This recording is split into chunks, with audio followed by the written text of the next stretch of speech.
Sa Majesté Ruben Essombe, bonsoir. Bonsoir Lille. Vous avez tenu une assemblée mensuelle il y a quelques jours pour faire le diagnostic du Vouri. Comment se porte le Vouri au sortir de cette assemblée-là? Nous avons donc débattu de plusieurs sujets et nos conclusions ont été rendues publiques dans le communiqué.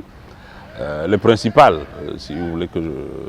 Il y en a plusieurs, mais je vais prendre quelques-unes qui nous semblent essentielles. Nous avons interpellé le gouvernement pour qu'il fasse en sorte que la House of Chiefs et le médiateur indépendant, qui ont été jugés opportuns et utiles pour les régions du nord-ouest et du sud-ouest, soient étendus aux autres régions du pays. Parce que nous disons que si c'est bon chez le frère, mais pourquoi ne pas l'étendre? Et on ne peut pas nous dire que c'est mauvais, parce que si on nous dit que c'est mauvais, ça veut dire que ces deux régions ont été abandonnées, on leur a laissé quelque chose de mauvais. Vous dites que le contexte oblige? Écoutez, au-delà du contexte, il faut voir le fond. Nous pensons que l'institution d'une House of Chiefs dans toutes les régions du Cameroun va permettre de conserver la dignité et l'honorabilité de l'institution traditionnelle. Ce que nous voulons éviter, c'est que dans le cadre des débats au sein du conseil régional, qu'il y en ait qui profitent pour s'adresser de manière très peu polie au roi, au chef, aux autorités traditionnelles. Vous savez que la tradition chez nous demande qu'on s'adresse au monarque d'une certaine façon. Or, le débat démocratique tel qu'il a lieu dans les instances comme les assemblées est tel que quelqu'un prend la parole quand il la demande et puis il est libre de dire ce qu'il veut. Donc, pour éviter cela, pour que la grande avancée qui a été l'intégration des chefs dans une institution comme celle-là, ça c'est une grande avancée et nous saluons le chef de l'État et le gouvernement pour cela.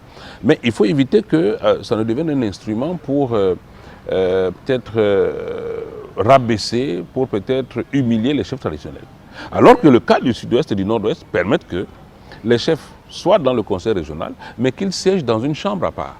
Nous estimons que c'est positif et nous devons avoir le courage et la volonté de copier dans ce système-là ce qui est bon et de l'étendre. Pareil pour le médiateur. Si l'État a estimé, compte tenu de l'expérience avant les indépendances de ces deux régions, on a estimé que c'était une institution qui a apporté des fruits, mais pourquoi ne pas l'étendre? Donc nous allons mener un plaidoyer de maintenant jusqu'à quand cela aboutira pour que dans les 8 autres régions du Cameroun, il y ait des House of Chiefs et qu'il y ait des médiateurs. Ça, c'était une des résolutions. Mais pour beaucoup, votre initiative dans la gestion surtout de la ville de Douala a quelques allures d'une volonté de clamer une nouvelle fois votre qualité d'autochtone. Qu'est-ce que vous répondez à ça? Alors, ça ne nous gêne pas qu'on le dise. Mais si on pense que quand nous demandons aux différentes mairies de mieux organiser la gestion des ordures, c'est une affaire d'autochtones, ceux qui le disent, qu'ils assument. Quand nous demandons au FMO, nous les félicitons pour ce qu'elles font, mais nous leur demandons de renforcer la lutte contre la distribution du carburant frelaté que nous appelons Zazoua. Qu'est-ce que ça a à voir avec le problème d'autochtones? Lorsque nous condamnons nos élites et demandons aux autres communautés de faire pareil, nos élites qui sont reconnues coupables de détournement de deniers publics, et nous demandons d'ailleurs à toutes les communautés de faire pareil. Pourquoi? Vous pensez que c'est possible pour une famille de dénoncer un de ses fils qui est impliqué dans ces deniers publics, si qui a pris de l'argent pour nourrir sa famille? Si ce n'est pas possible, arrêtons donc l'hypocrisie qui veut qu'on condamne. Soyons cohérents. Notre association dit la justice fait sa part. Mais ces gens-là qui prennent des libertés avec la fortune publique, qui participent à la paupérisation de la population, ils viennent se réfugier dans nos communautés. Ils donnent à nos communautés des églises, des cases sociales, etc.